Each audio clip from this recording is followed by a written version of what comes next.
सोहर के भाव लगा तो कैसे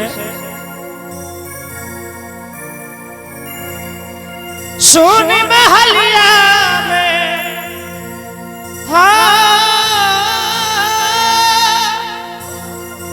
सोने महलिया में भैले उजाला ललन भैले आज जिया अरे झूम झूम जाला ललन भैले आज जिया। सोहर के भाव लगा तो कैसे सोने महलिया में सोने महलिया में भैले उजाला ललन भैले झूम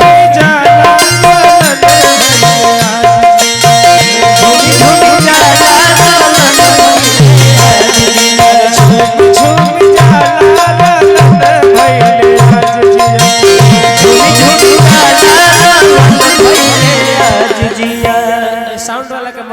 घर के हमें वो साउंड वाली के नहीं देवे के घर के हमें नहीं किरा जी अभी तो रुपया मिला लेकिन चिन्हा ना मिला। ये रुपया से काम ना चाहिए, चिन्हा चाहिए हमने के रुपया पैसा का हो आज रही का खत्म हो ये घर में नौकरी भी बात तो नौकरी वाला भी लोग देखते निकाल मैं जाए सोने महलिया में चेक काट के देंगी दीदी चेक बुक दे देंगे सोने महलिया में भैले उजाला ललन भैले आज जिया झुम झुम जाला ललन भैले आज जिया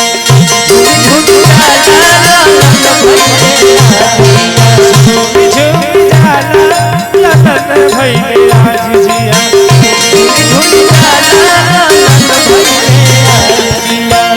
देखिए बड़ी भाग्य होला कि दरवाजा पर सोहर मंगल होला। अगर इस सोहर के दूसरा के दरवाजा पर हमने के गाई जा तो लोग भगा दे। जान तरीका है कि बिना खुशी के सोहर काहे गावत है भाई। लेकिन देखिए जा मांगलिक कार्य भइल बा भगवान के नाम के चर्चा भइल बा आ जहां मांगलिक कार्य होला तहां सोहर होला। हाँ तो रुपया मिला लेकिन चिन्हा नहीं मिला। दीदी के तरफ से पुरस्कार दोनों की तरफ से भगवान से कामना शुभकामना के लिए करें।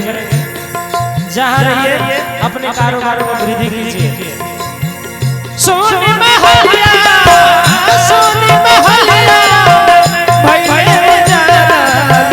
भैले झुम झुम जाला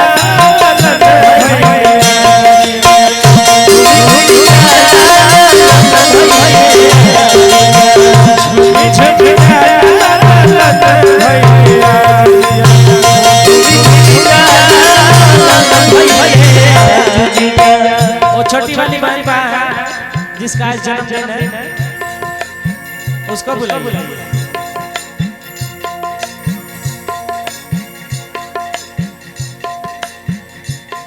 अरे झूम झूम जाला ललन भैले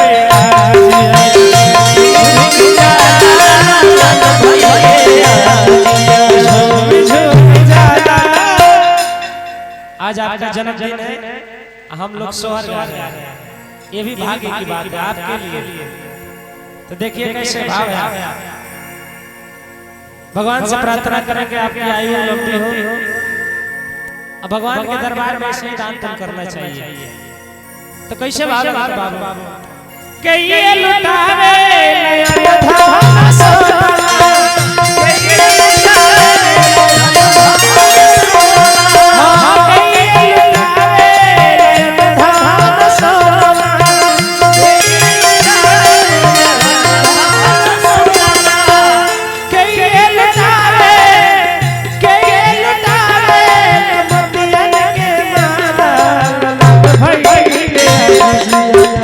झुम झुम जाला ललन भैले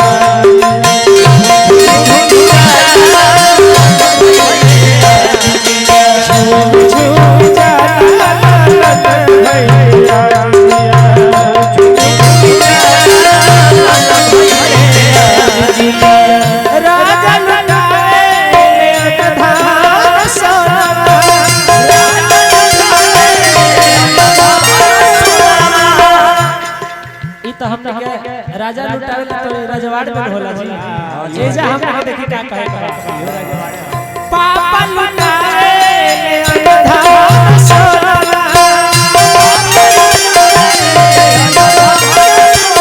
पापा लुटावे अंधा सोना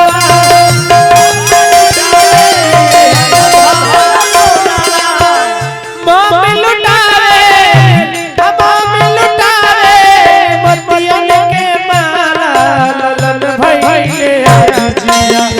झुक झुक जा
सोहर घर के भाव लगा कैसे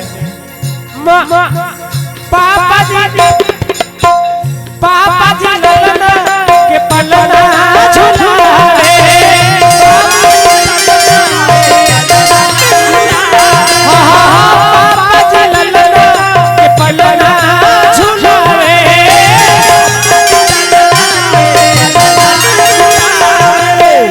मम्मी जी पीसे सोच के मसाला ललन भइले झुम झुम जाला ललन भइले हो झुम झुम जाला